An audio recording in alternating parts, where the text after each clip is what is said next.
Hi, everybody. Welcome to Left Unread, the podcast, your favorite adaptation of the series of young adult novels of the same name, written by, of course, myself, Cam, and my friend Evan. If you haven't read the books, they are available on Amazon for a shockingly low price. And they detail our young adventures. It's sort of adjacent. It started as a Twilight fanfic. Like a yaoi Twilight fanfic where Evan, of course, is like the beautiful vampire, and I am the awkward local teen who falls under his sway. Falls on. My embrace. Yeah, his dark embrace. I don't know if you guys have picked up on this just from the dulcet tones of his voice, but Evan has sort of a Lestat-like quality to him. His seductions are irresistible, and accusations of dark magic have often been levied his way by... Yeah, I have been harangued by uncouth tales of my abilities for... basically my entire life. Basically his entire life, yeah.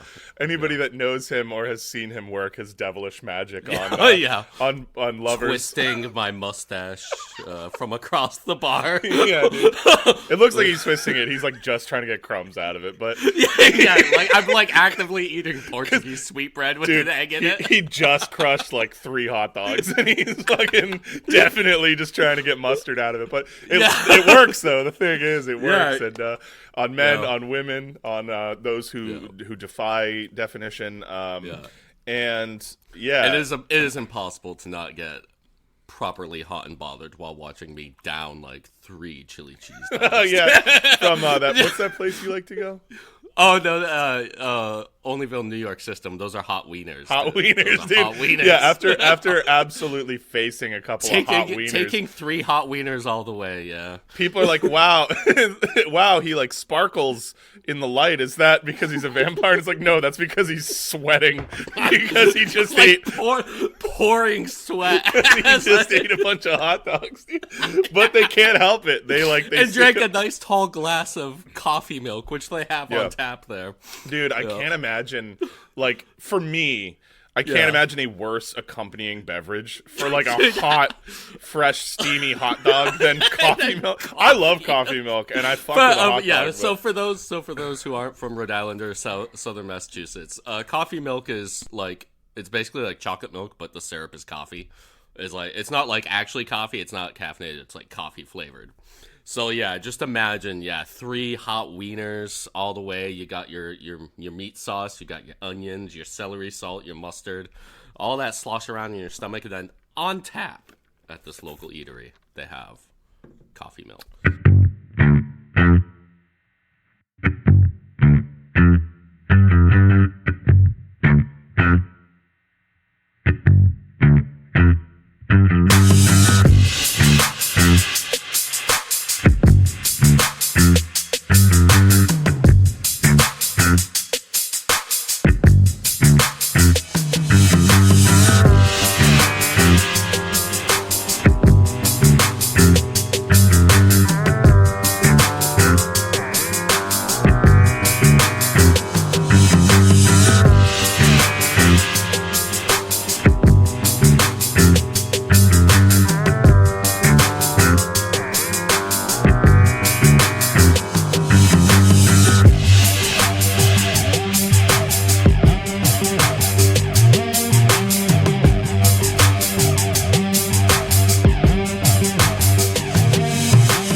Yeah, and coffee milk is great. Yeah, like as a standalone beverage. My stomach would be cooking some shit up crazy style. With that combo. I can't even drink milk in my coffee. Like I'm drinking a black iced coffee right now, and that's gonna fucking trash me. Yeah. Add some milk to it, and it's a recipe for lights out. Yeah, I have lost the ability to drink milk here in my elder years. I need to be like cordoned off and like quarantined. Yeah. I drink a glass of milk. Like I am not fit for polite. Sorry guys, can't go anywhere. I've entered the shit zone. Yeah. Speaking of the shit zone, you want to hear a funny story about like poopy? Fucking lay it on me, bro. All right, dude.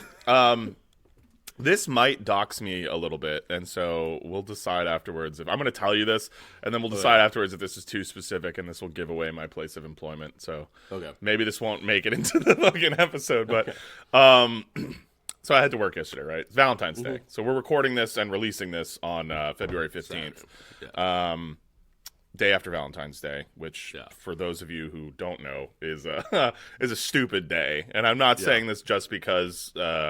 This is not Cam's incel. No, this isn't my incel arc.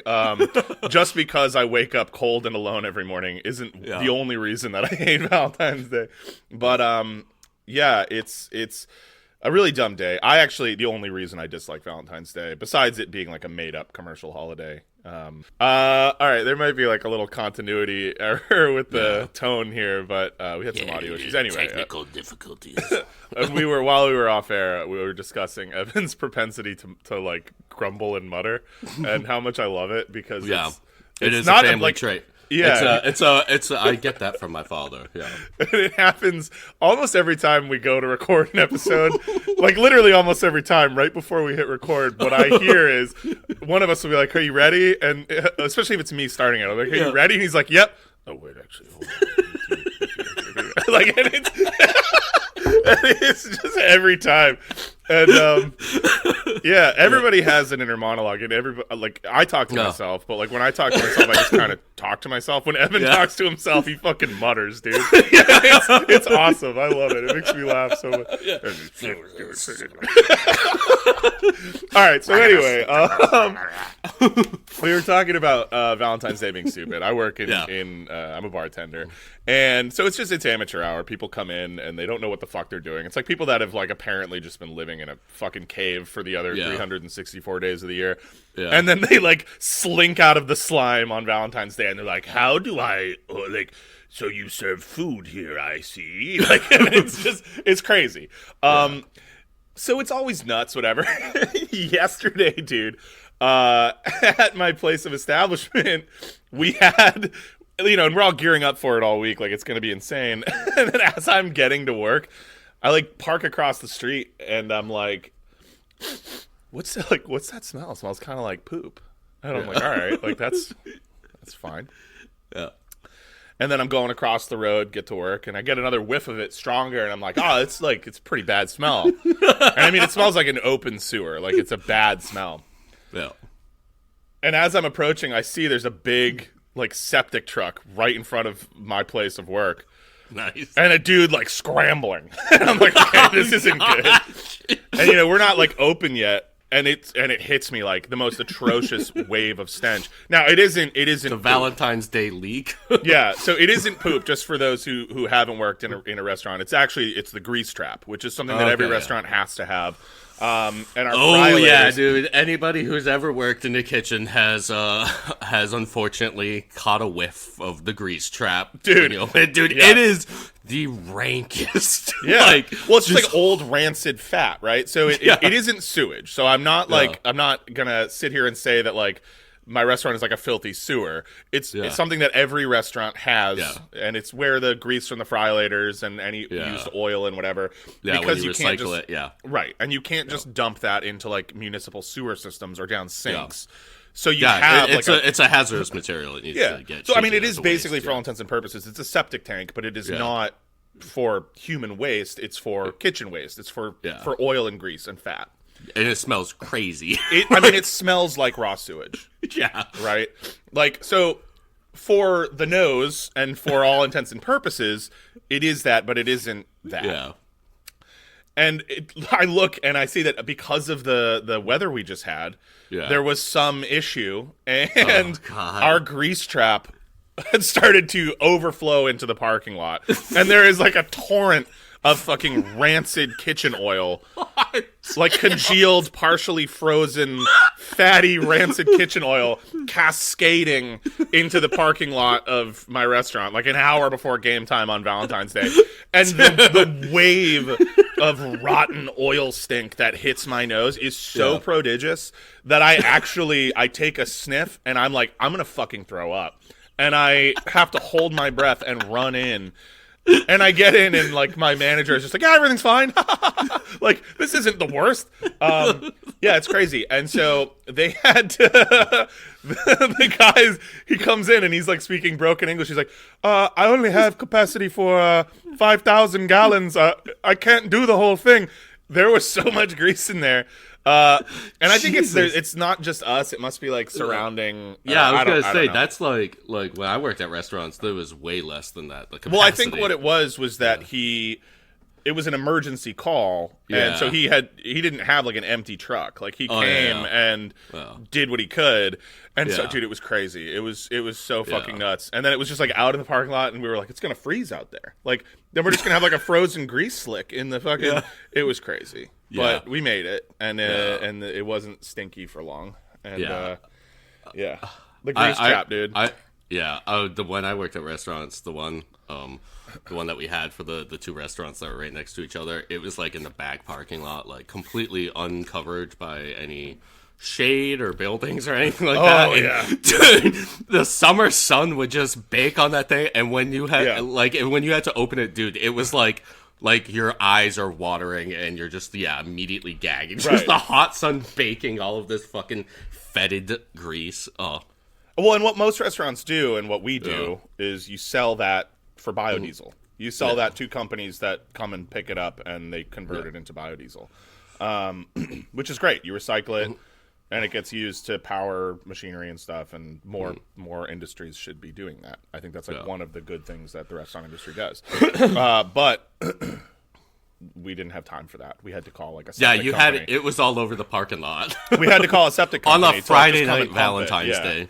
Yeah, dude. And it was I crazy. I have a bit of a story too. So you're talking about the people that like never leave except for Valentine's Day. Yeah, that's basically my neighbors, who are incredibly loud people. I've heard some stories about these people. Dude, they like never leave the place, but they went to like Valentine's Day and they come back, and the girl seemingly had like a 4-hour-long crash out where she's just like sobbing uncontrollably and like screaming and like clearly at certain points was like falling against the wall, like, and then like down to the ground and just like banging the wall with like her hands on. I'm just like, please shut the fuck out, and just screaming. And and this was like on and off, and then she would calm down, and then the boyfriend would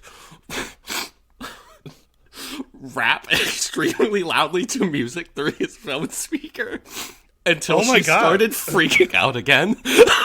And then he's trying to calm her down, and she's like running around outside yelling, everything like that. I'm just like, so they were just like fucked up.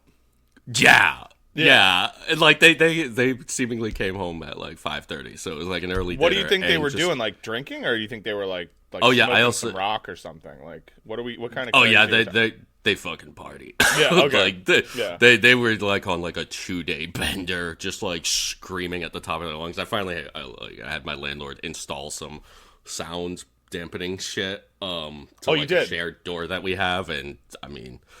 Yeah, he put that in yesterday, but when you're the crazy thing is, like, the couple times that you've had people over, this guy's complained. No. No. Isn't this guy the guy that, like, yelled at you for having your music, and you were like, bro, you're the fucking worst. Yeah, I will kill you. Yeah, no, like, yeah. Shut the fuck up, I'll kill you. Yeah, he kept, like, banging on the wall, and then, like, one time I finally just, like, punched the fucking shit out of it and told him to shut the fuck up or I'm going in the parking lot and fucking him up. Dude, that is another fun quality of Evan is you, when he loses it, loses it. Yeah, I get, like, belligerent. Dude, I'm just, like, ready to... Evan. Yeah. No, I'm just ready to fuck somebody up, like, Evan's usually a pretty even dude temperamentally. And actually, even on this show, you get like the giggly side of him more than I think in real life most people get to see. Like Evan's a pretty even-keeled fella, so angry Evan is hysterical because you just it was just like, dude, I listened to this dude's bullshit 24/7, and he had the fucking gall. The one night a week I have people over to like bang on the wall and complain. I was just like, I will fucking kill you. Yeah, I remember you saying that. You were just like, that's it. I'll murder you, man. I was like, I listen to your bullshit 24/7. Shut the fuck up. Oh my god. Yeah. I was trying to explain our old landlord to people last night. And I was like, all right, because the subject was like, what's like the most niche impression you do? And I was like, all right, I do, and you do too. I was like, me and my friend do a really good impression of our old landlord from 10 years ago that no one knows except who for was like super in the closet and like his wife and like kids like lived on the first floor and like hysterically one time his like wife was complaining about the noise, so he comes upstairs and then just ends up hanging out with us and drinking beer for like an hour and a half. He would come up because he had been told that he needed to tell us to shut up. And to be honest, we were probably like that was like during like peak gent era. We were probably listening to something really dumb, really loud. Yeah. And I know exactly what it was. It was after the burial. Yeah. We were listening to the band After the Burial. And he comes up and at first he's like, what the hell is that? Like, what you guys listening what is that you're listening to? And we're like, oh, like just somebody. He's like, okay. Well, my wife thinks you got to tone it down, but also, how you guys doing? You guys ever like to go for like a 10-mile bike ride or go out and maybe shoot some hoops? Maybe, and then like, so when we do, and he's like standing in the doorway, and it's going on for so long, like basketball shorts, like shorts. It's going on for so long that Cam and I finally just sit down. And the second our butts hit, he like steps in, closes the door, and sits down. He sits down with us, like immediately. And we're drinking beers, and he's like, we're like, do you want a beer, Brian? Oh, I should. Sure, I'll take a beer. Yeah. Do you want a beer, man? And he's like, yeah, sure, actually, I'll have a beer. And like, he's actually like not mad at us. He just wanted to get away from like downstairs, and so he's sitting with us. And it's all, and so our impression of him always involves like devolving into him admitting that he's gay, and he's just, you guys ever want to go? Maybe shoot a couple hoops, or maybe I can suck you guys' dicks. Yeah, suck your dick. I'll give you a little bit off the rent next month. I'll give you guys a little bit off the rent. Maybe I could touch your supple young bodies. But also, I like basketball. I really love you guys. Ever want to go for like a 20-mile bike ride? Oh, and by the way, this guy was a chiropractor who would always tell the same story about doing work for the New England Patriots. I don't remember the Patriots story, but I remember. Oh, yeah, dude. Yeah, he all the time. And also the story of when he came up to ask us to be quiet. He said he was in the middle of a movie with his wife and then just hangs out with us for like an hour and a half. And by the time he's done, it's like 12:30 at night or something. Yeah, like she's definitely just asleep right now. Yeah, like, dude, he just fucking just ditched his wife to drink beers. Well, that's probably part of why she hated us, because she probably thought that we were like, Brian, come upstairs, brother. Like, no. Yeah. No. Yeah, dude, it's so funny. Oh, he just wanted to be one of the boys. Can you believe the bullshit Chevy's putting in their spots lately? Fucking A. I guess it goes to show you what years of frustration will do. So if you want fucking stunts, see a fucking movie. Get this shit up! Straight out of the other empire, where all the best shit comes from.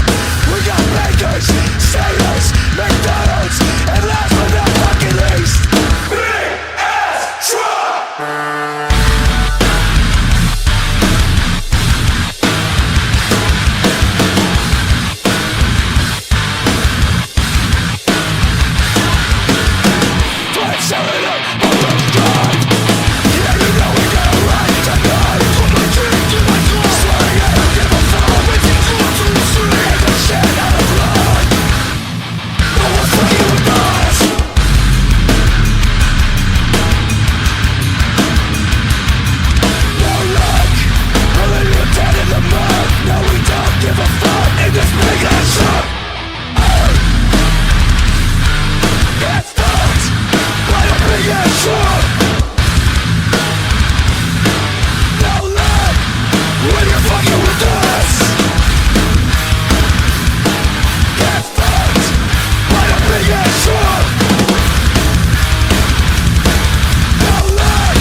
Ford dealer now.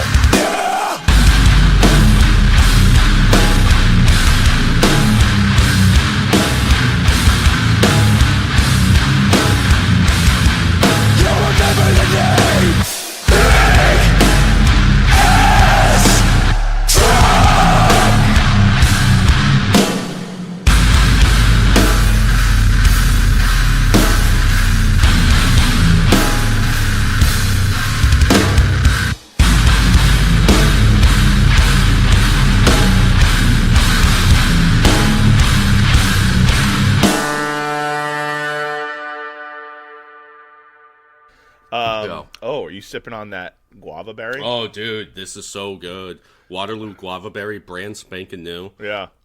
Yeah, I literally... So I bought one 8-pack when I went to Aldi's the other day, and I went back last night and bought 4 more. Yeah. One for you, one for another friend, 2 for me. Yeah. And you got me one of the other flavors, right? Yeah, the ruby red tangerine. That one's... You tried it, it's just okay. Yeah, that's whatever. It's not a ton of flavor, weirdly, because Waterloo usually has a ton of flavor.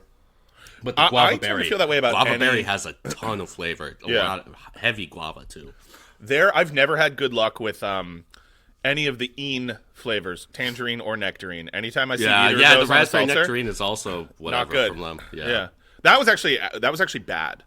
Yeah. Raspberry nectarine, I think, is bad. That's like a 4 or 5 out of 10 flavor. Yeah. And that came out simultaneously with tropical fruit, which for me is a 10 out of 10. Yeah, or tropical 9 out of fruit 10. is like tropical a fruit's a moonshot, dude. Waterloo tropical fruit, if you ever see Yeah. it, it's a seasonal, one of the finest carbonated water beverages ever created. Yeah. And from what I hear from now multiple sources is that guava berry is like as good. It's like right up there. Yeah, it's amazing. Yeah. Waterloo hits with the tropical flavors. That's what I've do, learned. Like if you give them like a mango or any kind of the like, mango, any kind of like equatorial fruit, they're fucking ripping it. For sure. Yeah, they're the goats. They're my favorite seltzer company. Yeah, me too. Yep. One of my, and I know you also, don't like I do ginger love their seltzers. grape as well. I do love their grape. I know you don't like. What's that? I don't like the grape. You don't really like ginger. I think their ginger citrus twist is fucking I've actually delicious. never even tried that. I just don't really like ginger seltzer. Yeah, I do. I've found. I really love it. I don't like the Polar Ginger Lime Mule, but I do like this. And Wegmans makes a straight ginger seltzer. Wegmans is my third favorite. Weggies. Third place. Their store brand seltzers are fucking bizarre. I have no Wegmans anywhere near me. I'll pick you up some stuff and I can trade you for those seltzers if you want. Okay, yeah, the dragon fruit one. Dragon fruit, berry, and cherry vanilla. Yeah, I'll grab you a sleeve of each and we'll do a little trade ski. Trade skis. All right, cool. Yeah. So yeah, hello, welcome to Left Unread. Welcome back. Yeah, this is another one of our fun friendship hour episodes. And yeah, there is stuff going on in the world that we wanted to talk about. Stuff is happening. The first thing that I wanted to talk about, and here, let me get my stuff up here. This is something that is like ongoing, and I don't know that I have like much more specific to say about it. But I did come across an article that hit close to home for me. We've talked a little bit on the show about the ongoing ICE raids, immigration control enforcement raids, that are going on in the country, and they are targeting, sanctuary cities and states that have often claimed to be sanctuary states. Massachusetts, Chicago, New York. Those are the big three, right? So, like, when Trump instituted his, new, what the hell is the guy's name? The immigration czar. Oh shit! Who is it? This dude. I forget. Tom Homan, the border czar. Oh yeah, the borders are. Anytime somebody has the czar thing tacked onto there, it's like, what the fuck? I just hate that so much. I don't know why. It just bugs me. So Tom Homan, right? And he's his first big project is like, we're gonna fucking hammer these sanctuary cities where they're like, we won't actively like pursue and deport immigrants if they come to this city. And that's, I think, a relatively good policy. Now, it's turned out to be like a pretty benign policy because none of these cities are doing much to defend these people. And so ICE raids have actually descended upon Massachusetts. I would say basically nobody in the nominally opposition party is even attempting to put up any sort of opposition. No. Our governor, Maura Healey, has basically rolled over. There has been talk about the state of Massachusetts suing the federal government, but like that's not going to happen. And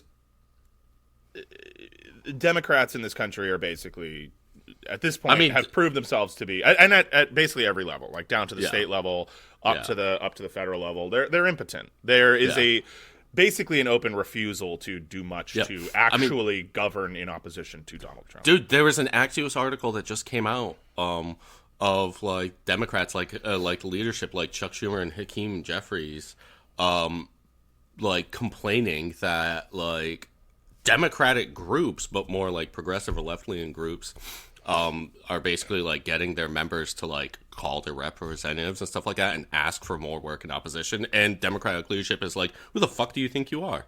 Like, these are like groups that fundraise for Democrats, and they're basically just like, how dare you fucking ask us to do anything? If you don't like what the Republicans are doing, talk to the Republicans. It's like, dude, you are elected to oppose them. Yeah. Yeah, no, you fucking cocksuckers. Baffling, like the immediacy of the like roll over and show your ass in submission that they have done. Post election, they got dog walked in the presidential election, and then they're all just acting like such fucking pussies. Yeah, and that should be the takeaway, right? Like, is that they are. They have nothing but contempt for you. They hate you. Lifelong Democrat voters. They hate you.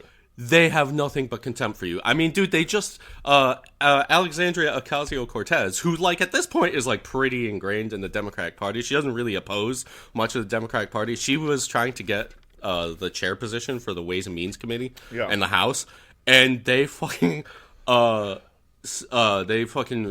worked her over and like whipped the votes to put a 76-year-old man with cancer as the head of the Ways and Means Committee, which they're the people that basically control the money in Congress. Yep. Like the House, generally speaking, controls the money, and the Ways and Means Committee controls the money for the House. Like that. So like they were trying to get AOC was trying to get elected to that, and just as like another middle finger. And like I said, like she like fundraises with Democrats. She was fucking like.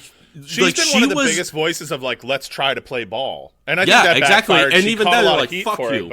And they put a guy with cancer who's 76 years old, rather than somebody who. And you know what? Like, I actually am really on board with like rolling back the fucking like internecine hate between leftists, right? Like that's been a big conversation point. In like online leftist communities lately, and some people that we know have really pushed that, and I think I'm on board with that. Like the idea that like, look, at this point, things have gone October so far. 1917, like, right? And like communists and socialists need to work together. Stop like arguing over sectarian lines that were decided 100 years ago. Well, and also like and we've engaged in that to a certain degree, right? Like even amongst each other, right? Like I am not. You know, an authoritarian communist. Evan totally is. Yeah. But like we see eye to eye on enough that like you know, as an example, like we can squabble over the scraps once the fucking revolution's happened, right? Like there needs to be like a serious pull once away it's from October 1917, then we can then things can get more difficult between us. But until then, we should kind of work together. Yank away from like straight up Nazism. Well before we fucking squabble over that, right? So I do think that like people like AOC need to catch a little bit of a break. But anyway, I don't know. So the ICE issue is particularly infuriating for me.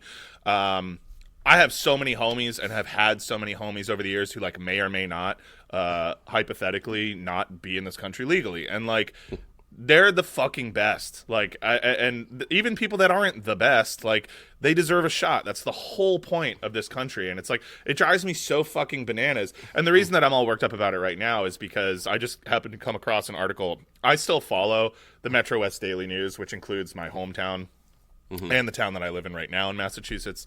And my hometown, I'll say this straight up, my hometown, Framingham, Massachusetts, huge immigrant population. It's been a major point of contention for idiots and losers forever. But I'm from New Bedford, I know. Yeah, and they're slamming Framingham right now, like, and people are terrified. And this whole article that just popped up is just like the abject terror of the immigrant community in Framingham over the like police state jumping down their throat. And like, I'm sorry, but that's just like not a country that I want to live in, dude. Like, dude, fucking like, look, dude, Eric Adams. Like, did you you see this shit? Yeah, the quid pro quo, the most like thing. The most blatant quid pro quo. Eric Adams, who like legitimately I believe was facing prison time. Yeah, because Eric Adams. Like, they had him dead to fucking rights. Yeah, being an unregistered agent of Turkey, dating back to his time as Brooklyn Borough president, like for that long. You know, the first stop is always Istanbul. Just like the dude Which is like crazy that he hasn't done the the hair thing.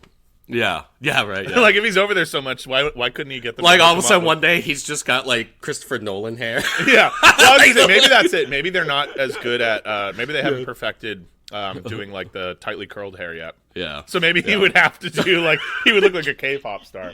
Yeah, but anyway, like, so this dude was I mean, dude, this dude was going to prison, like, Yeah. and Trump has clearly made a quid pro quo with him that if Eric Adams basically rolls over and shows hole for the for ICE. Shows hole, dude. Yeah, if he rolls over and ready. shows hole, that's kind of a tongue twister.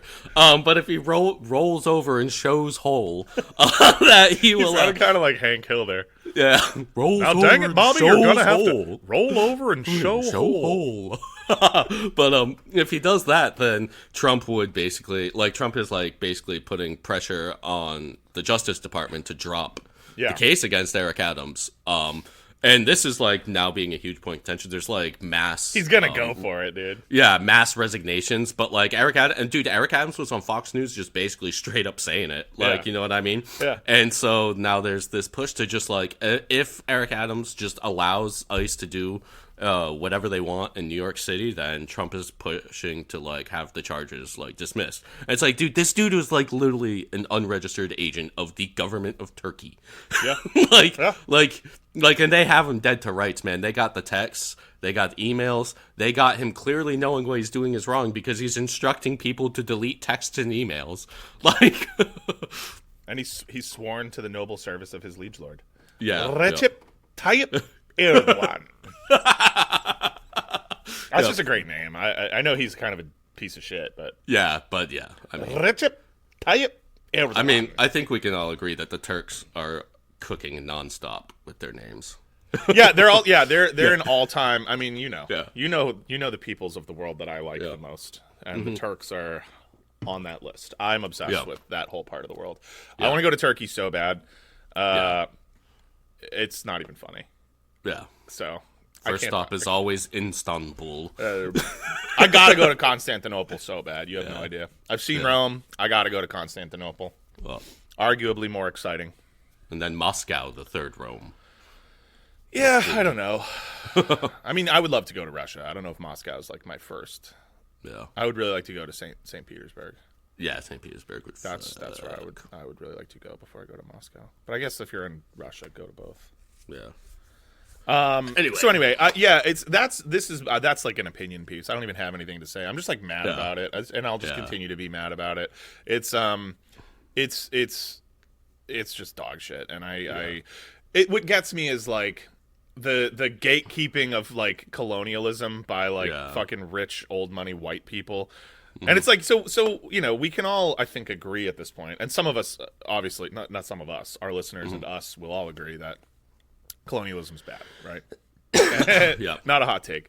But it's they're gatekeeping the colonial dream. These new people who are coming in, recent immigrants, who only want to participate in the objectively, let's say, positive aspect of it, which is this American dream pursuit of whatever, working hard, building up the nation, whatever you want to call it, and don't have any ties to the old legacy of genocide and the bad parts where it's we came over in the 1600s and fucking killed all the indigenous people and whatever. It's let's just participate in the new good part, which is let's work hard and keep industry American and be fucking whatever, pull yourself up by the bootstraps, whatever the fucking rhetoric and oftentimes are escaping places that we've just absolutely they're especially when we're talking about Central torch. America, they're coming from failed states that are failed because of us. Yeah. Right. These aren't naturally impoverished places. That doesn't really exist unless you're talking about the Maghreb. Central and South America is actually famously insanely rich. This is why the United States came up with the fucking what was that, the Monroe Doctrine? Yeah. Or was it? Yep. Yeah. Get out of our that's yard, why they dude. came up with that's why they came up with that. Hey, all of you European countries, hands off our shit. Yeah. We know it's sick over here. The United States is basically doing the scene from Spring Breakers. Look at all my shit. Look at all my shit. And it's whatever. I'm losing the plot, but I get worked up about it. Yeah. Anyway, so there's that. You should all still be outraged about that. But there's other stuff going on. There's other stuff going on in the world. So did you see anything about J.D. Vance, who was just in Ukraine? He was in Munich, rather. But he met with what's his name? The Ukrainian president. Vladimir Zelensky. But yeah, a man he's basically... whose timer on this earth is ticking down quickly. I think. Yeah, he's So Zelensky also just gave a press conference where he was like, "Yeah, so without U.S. help, we're pretty much doomed," and everyone's like, "Yeah." So, and then the United States is like, "Yeah, by the way, we're gonna come calling for the bill." By the way, also, like, which is like, I mean, like everybody who knew what they were talking about was saying this, like, in February 2022. It was like, yeah, the United States isn't doing this out of the goodness of their heart. They're eyeing fucking taking over the resources of Ukraine. Yeah. Like, yep. Just like, you know, Trump wants to like personally own Gaza and turn it into turn it into the Levantine Riviera. Yeah, yep. Yeah, it's fucking disgusting. God, we live in a time of jackals. Jackals and frauds, ladies and gentlemen. Yeah. So JD Vance, who is kind of just on the coattails of Elon Musk's little German publicity tour, just like dog whistling fucking right-wing extremists and talking about like the death of European free speech and the importance of like political freedom and whatever, and just trying to influence elections in Germany to like swing to the right. I mean, yeah, Elon Musk funds the AfD. I know, dude, like a straight up like neo-Nazi group. Yeah, and, like not like that's not like hyperbole. The AfD are straight up Nazis, straight up Nazi group. And Germany, Elon Musk was super not popular until recently because you could get thrown in jail for that shit. And good, good. Yeah, correct. Being a Nazi should be a fucking jailable offense everywhere. Yeah, unfortunately, now it gets you in power. Dude, yeah, now it's like controversial to say shit like that. Yeah. Like, if you want to start an online debate, it's the easiest thing in the world. Go on Instagram and just be like, the Third Reich was wrong. And, like, wait for the amateur historians. I mean, no shade to us, because, like, we're also fucking morons. But, like, yeah, but we're the good ones. Wait for the amateur historians to come out and explain to you why your, like, approach lacks nuance and, like, critical thinking. Yeah. And seriously, dude, 6 million? Come on. That's a high figure, brother. Yeah, they couldn't even hold that much. Oh, my goodness. But, yeah, I mean, and then you also have, did you see fucking Elon Musk's kid? So, first of all, Elon Musk very obviously uses his child as a human shield. Yeah. Like, he tries to wash his reputation by just holding his fucking kid, who, by the way, is named X. Like, fucking just fucking... It's actually, like, X, the AE, the old English AE, like... A12 or something like that, yeah. But this kid that he had with Grimes, who, honestly, like, Grimes, I think, is a person that is very easy to ridicule, and she is quite literally stupid. Yeah. But she also has, like, basically, like, kind of, like, tweeted, like, sort of, like, gave away the game a bit, that... she saw that, like, Elon had, like, his kid. I'm not gonna call the kid X. He had his kid out there, and she was like, yeah, he's legally not supposed to do that, but I can't really, like, do anything to, like, oppose that. But, like, that he had, like, a court order, or she got, like, a court order against him, seemingly, to, like, not, like, basically wave his kid around like a flag. Yeah. And that he's just like, yeah, well, I'm Elon Musk, and you're just a musician that used to do meth, so... like, or probably still does. Right. So he was just like, but she got like, duped by that guy. Yeah, seriously. But like, basically, it sounds like she's like basically being like boxed out of the kid's life, even as like his mother, and that. Well, that's fucking, Elon's, and that his drug addict fucking Nazi dad, just is like parading him and like trying to launder his reputation by seeming like, oh, look at what like a good father he is, except his kid fucking ratted his ass out. Like 4-year-olds, man, the thing is, like, they'll say shit, and the things that they say are because they heard their parents say it. Right. And fucking his kid just like looks like Trump right in the face, and he's like, you're not the president, you're nobody. Fucking, and was like telling him to like shut up and stuff like that. And you could tell Trump is sitting there like seething, like, because, like, I mean, Trump doesn't want to be around some fucking snot-nosed kid who's picking his nose. Trump doesn't love his own kids. You think? Yeah, like, Trump hates his own children. You know how mad he is at Barron for growing so tall? Yeah, I know. Every time he talks about it, you're just like, yeah, he's thinking about getting that kid a shin reduction. I can see. Yeah, right. Yeah, he's about to fucking Cotton Hill his ass. It took my shins. All I'm saying is, if Barron, if some horrible accident befalls Barron and he ends up in a wheelchair, don't stop doing the research. Yeah. But yeah, we all so know like, Daddy's mad about it. Yeah. But yeah, so like Elon Musk, he's just sitting there. It's all those pictures of like him looking like the treacherous eunuch. It was like that shoot, and he just has his kid crawling around. The kid's picking his nose and just basically talking shit to Trump. And it's like, oh yeah. Where's he getting all that information? Yeah, exactly, right. But yeah, I mean, it does seem like at this point that Elon Musk is basically head of state or head of the government, which doesn't feel so good. Everybody should be worried about that. Yeah, He's a bad person. yeah.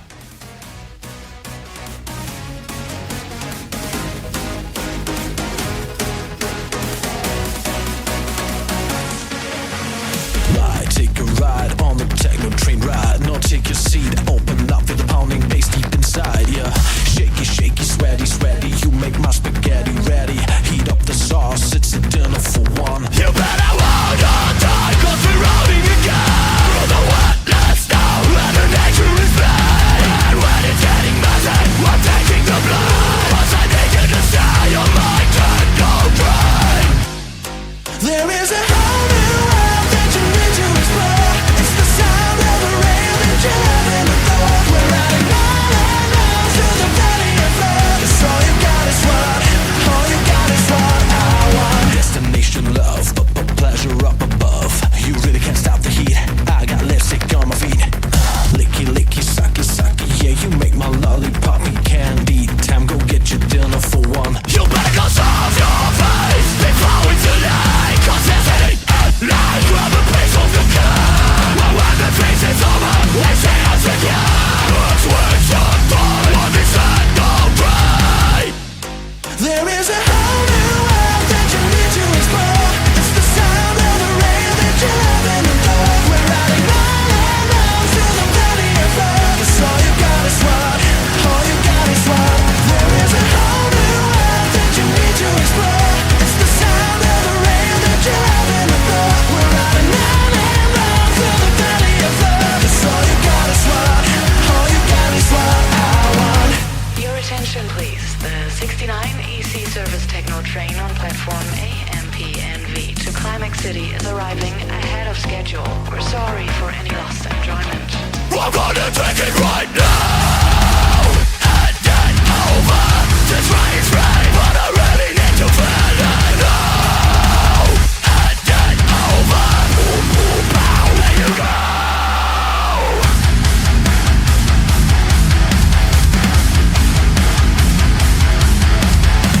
We're riding on the techno train. We're riding out of time. There is a whole new world that you need to explore. It's the sound of the rain that you haven't thought. We're riding round and round through the valley of love. 'Cause all you got is what, all you got is what. There is a whole new world that you need to explore.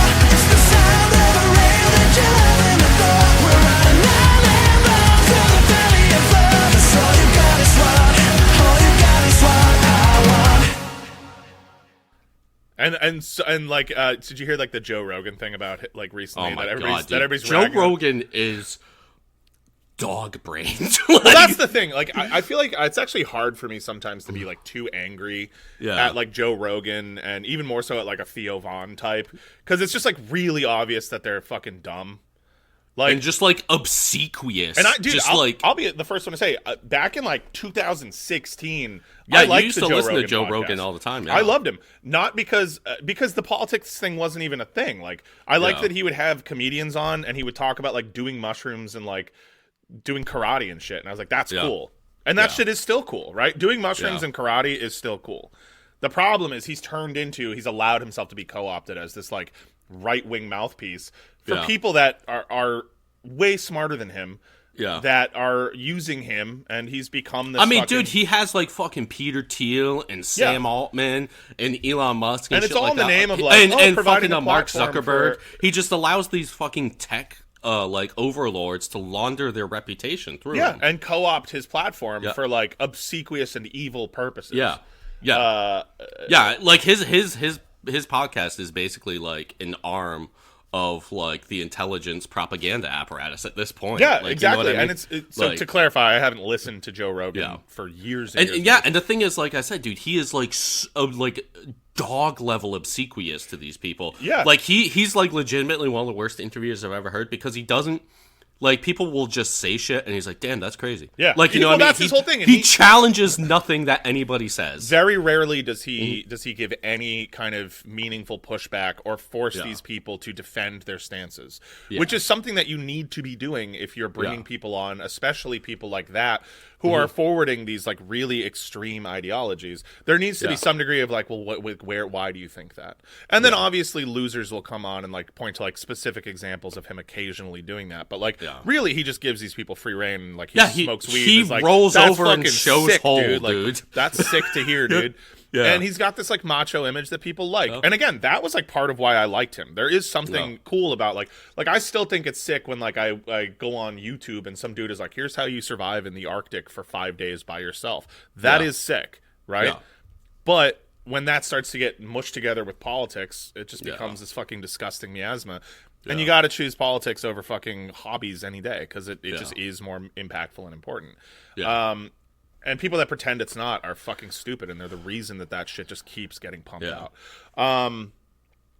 What else? What were we even talking about? Oh yeah, so JD Vance, he's in Europe, and he's just pushing the fucking narrative further and further. And the U.S. is now like so. I mean, obviously, we have gone through so many phases in the history of this country of like foreign interventionist politics where we're like trying to influence the outcome of elections, whatever. But like right now, we are in such an up phase of that. Where it's like just on the nose and super public, and like it's like just like avowed public policy of the country. Did, like, we're going to try. Do you remember a few years ago when Barack Obama endorsed fucking Macron in France? Yeah, it was just like, I don't think you're allowed to do that, man. Yeah, like the former head of the United States endorsing a candidate in a different country. Like, yeah, it certainly should raise eyebrows if it doesn't. But like we're in a real uptick of that, right? Yeah, I mean, like America post World War II has always influenced elections and politics, especially in like Western Europe and like South Asia and shit like that. But they generally did it surreptitiously. They were polite about covertly. They generally did it covertly, but now it's just like out in the open. Like, like what I mean, like the JD Vance is just on a press tour in Europe. Like, you guys should all fucking after do the Elon same Musk shit. is like funding far right parties and shit, like openly funding. It's like, damn, you guys used to have to like do a Rand Contra for this kind of shit. Like, you know what I mean? Fucking. Yeah, it's yeah. There were a couple other like maybe more lighthearted stories that I want to talk about just as we like wrap the show up. If we want to pivot, and we can maybe end with some laughs rather than just like the devastatingly depressing state of affairs.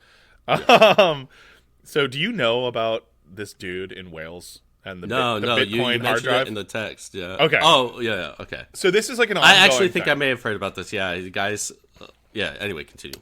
So there's this fella, right? Yep. What the hell is his name? James Howells. He's a man in Wales who's had this ongoing battle with his like local government about getting access to the landfill in the area where he lives. Yeah. Because he claims to have accidentally thrown out the wrong hard drive in 2013. So he was cleaning his house, and he had an old hard drive that he mistook as an empty, like, external hard drive that he no longer needed, was trying to, like, purge. And I love a purge. Sometimes you gotta throw shit away. Good for him. love throwing shit away, dude. Throwing shit away is fucking fantastic, dude. I love a landfill. I love filling it up with trash, okay? That's what I'm all about. Only to then realize that, oh no, I've thrown away the wrong hard drive. It was filled with some Bitcoin. Now, at the time... Bitcoin was basically worthless. No, it wasn't. At the time... 2013? At the time, he had several thousand, like hundreds of thousands of dollars worth of Bitcoin. Oh. But, so he was upset about it then. Yeah. But he's real upset about it now. Because over the intervening 12 years, the value of Bitcoin has skyrocketed. Yeah. And now the amount of Bitcoin he claims to have had on that hard drive is estimated to be like almost $1 billion in Bitcoin. Right? So he's been on like a fucking crusade to get access to that fucking landfill, to comb it for this hard drive. And he's got like mysterious financial backers who he's like if you help me fucking get this, like there's a huge chunk of cash in it for you, whatever. Yeah, so in 2013, one Bitcoin was about $100. Okay.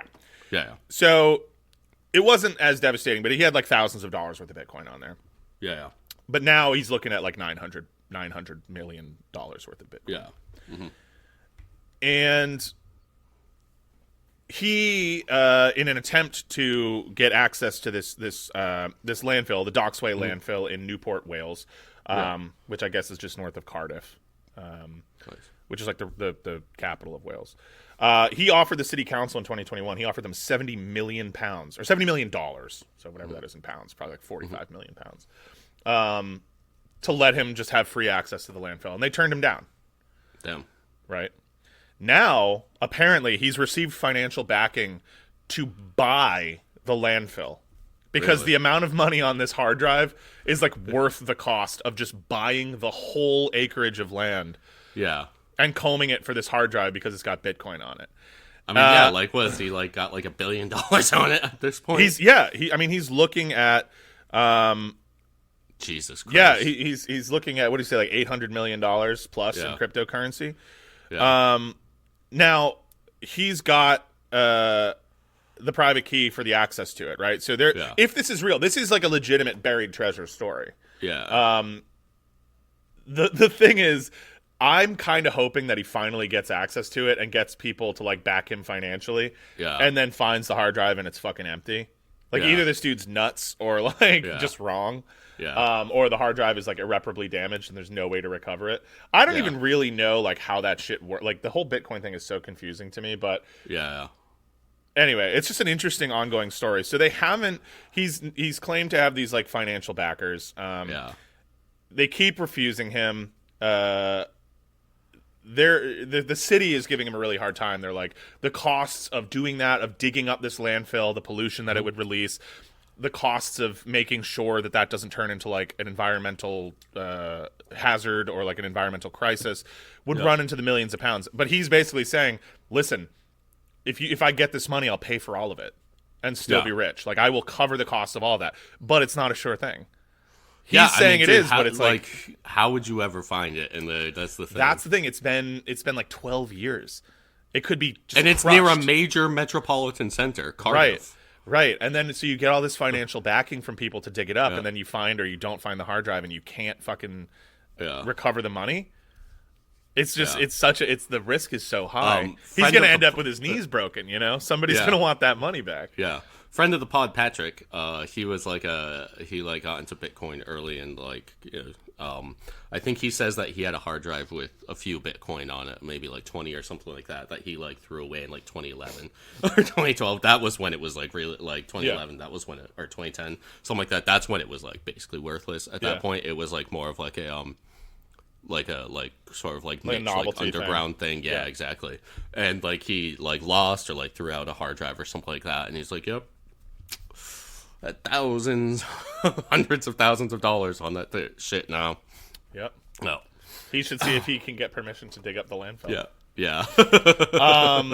So anyway, that's just an interesting ongoing story, like a real life treasure hunt. And it'll be interesting to see.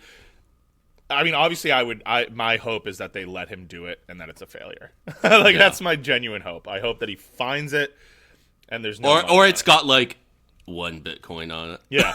And he's like, oops, sorry. One. And he was just like hammered and forgot and like has been like obsessed with this for 10 years. Like, I guess I maybe added a couple zeros to the number. Yeah, there's $50,000 on there.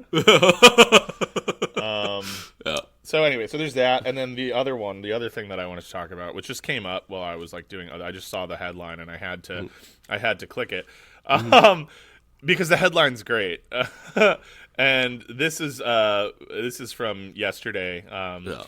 Suspect in Brazil Christmas cake poisonings found dead in prison cell. And I was like, all right, well, we got to, whatever that is, we got to talk about that. So I'm just going to read this article. A woman suspected of killing 3 members of the same family by poisoning a Christmas cake has been found dead in her prison cell in Brazil. Daisy Maura dos Anjos was found without vital signs during a morning check at a women's state prison in the southern Brazilian city of Guaíba, in the state of Rio Grande do Sul. CNN affiliate CNN Brazil reported Thursday, citing local police. Immediately, the staff provided first aid and called the emergency medical service, which upon arriving at the scene confirmed her death, the criminal police said in a statement. Daisy was alone in the cell. The circumstances will be investigated by the civil police and the General Institute of Expertise, which I think is like the most vaguely named like public institute you could possibly have. Yeah. We should have one of those. That's like what Doge is. Yeah. The General Institute of Expertise, yeah. What do you guys do there? We're experts. Yeah, we're experts.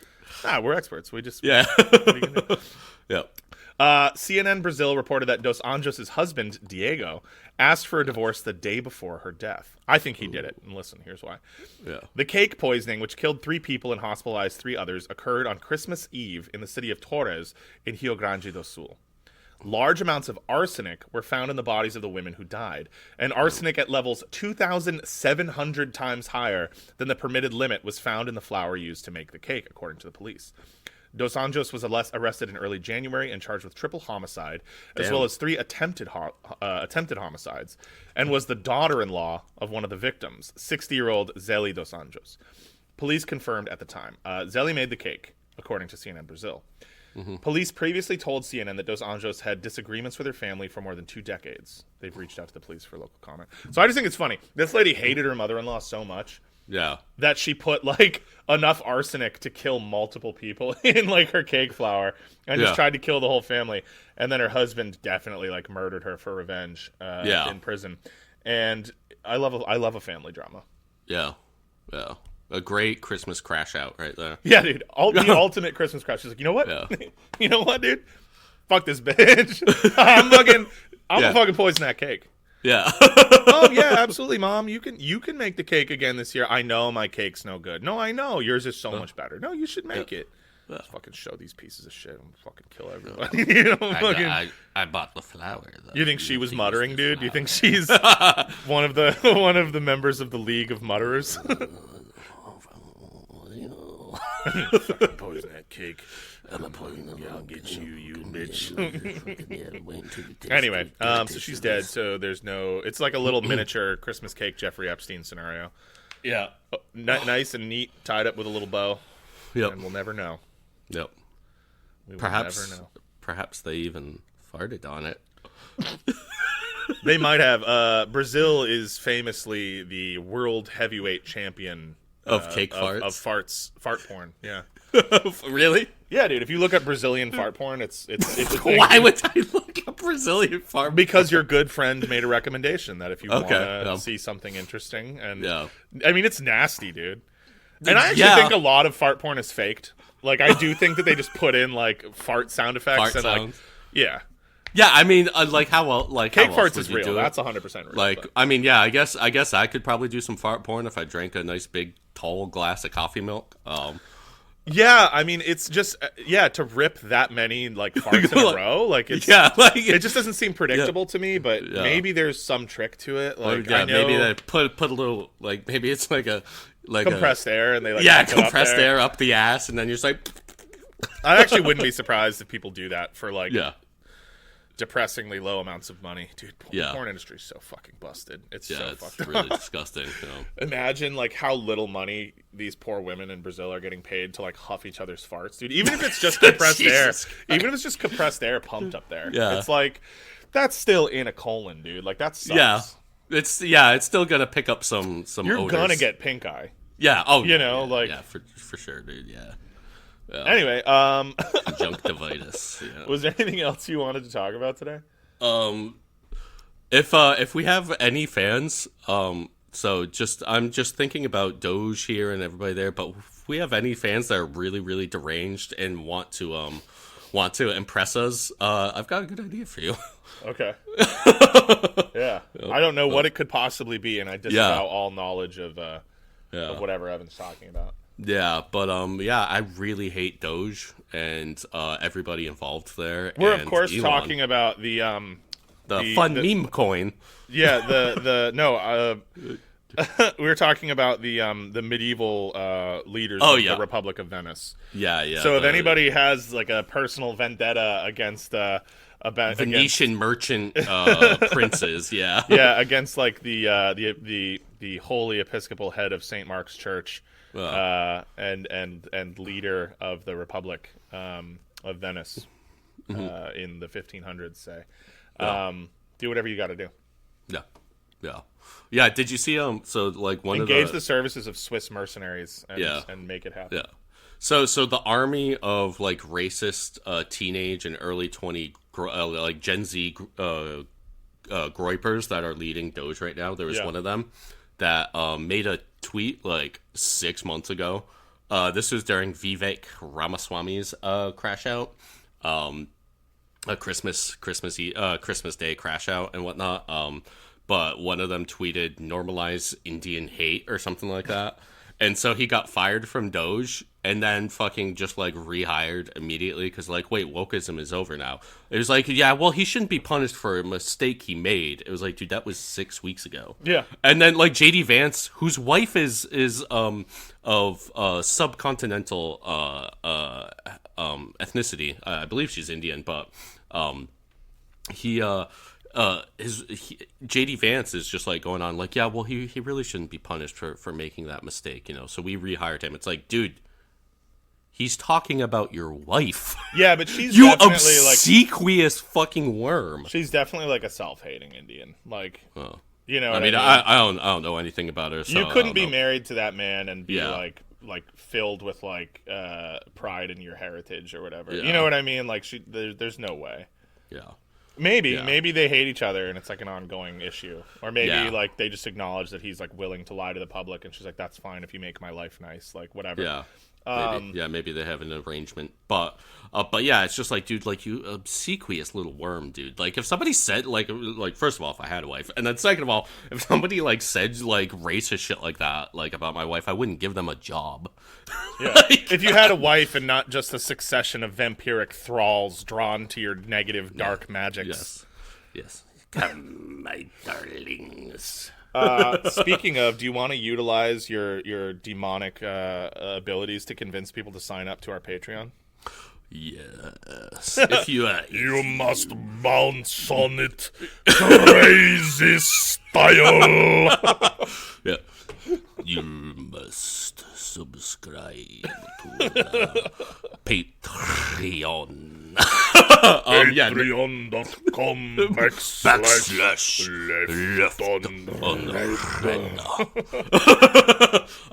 if you enjoy the podcast and you would like to contribute a small monthly amount to help keep the podcast going, you can go to www.patreon.com /leftunread. And you can go there and you can choose a small monthly amount to help give us a little bit of money at the beginning of the month to help us, buy books, pay for hosting, all that kind of stuff.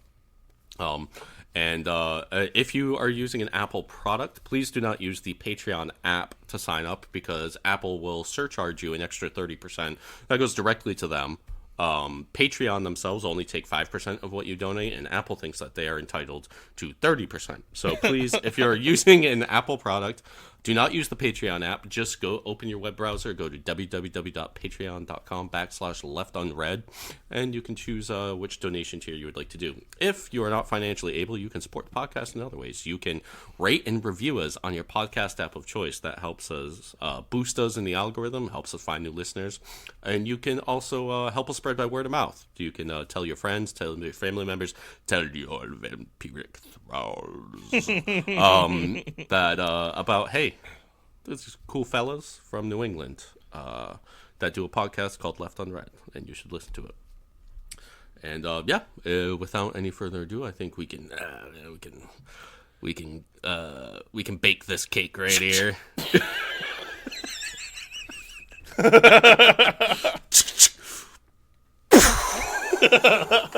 Yeah, dude. For every new Patreon subscriber this week, Evan will remove one shell from the 12 gauge that he's had propped next to his bed all week, just ready to go. Yeah. Like, if you guys don't do it, if 6 of you don't, I'm seriously gonna do it this time. If 6 of you don't subscribe, he's gonna let's just say he's gonna paint his walls. I'm gonna fucking do it this time. He's got some home deco planned. Yeah. So please subscribe. I've got the paint bought and ready to go. So let's fucking let's give us a little bit of money so I can be on this earth slightly longer. You can't see him, but he's just looking at it right now. I've got it in my mouth. I'm like hand on the trigger, like crying.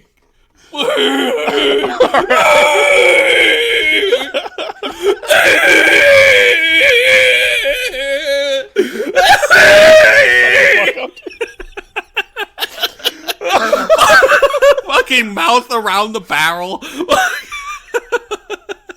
All right, well, satire. Yeah. Don't do that. I'm really gonna fucking do it. Nobody do that. Nobody do that. No, But he'll do it though. I'll fucking do it this time. This time I fucking mean it. All right, bye everybody. All right, peace out.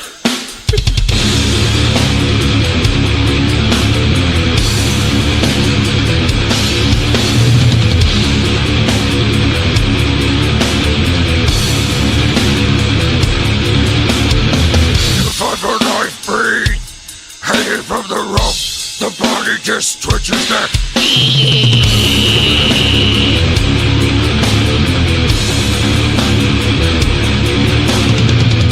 Arms are bulging, turning bloody, rolling back in the skull, now speedy. So low. A fucker ends of the universe. Immobilization of consciousness.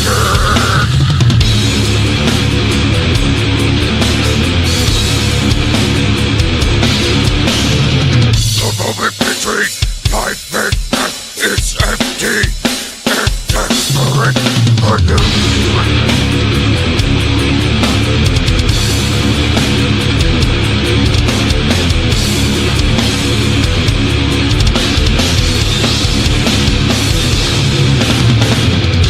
The life free, hanging from the rope, the body just twitches up.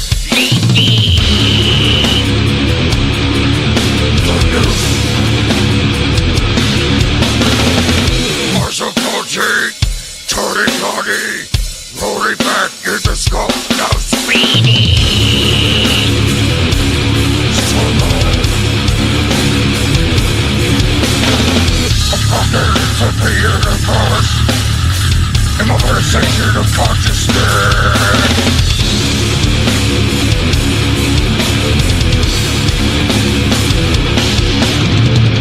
The moment between life and death is terror, and like a tourniquet, anew.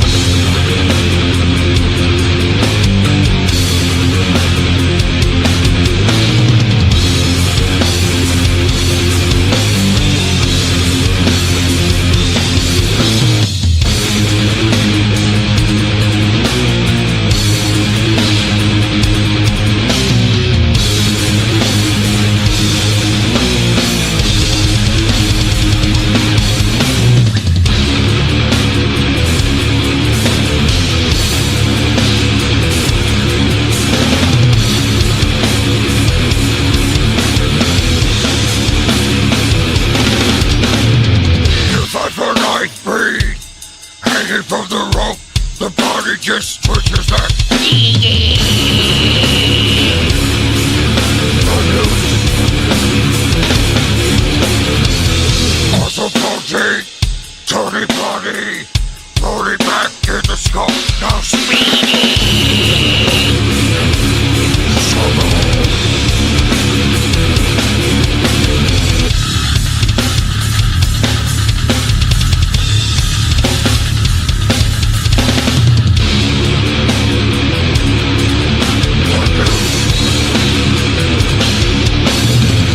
In the throes of death, life is distant, no tolerance.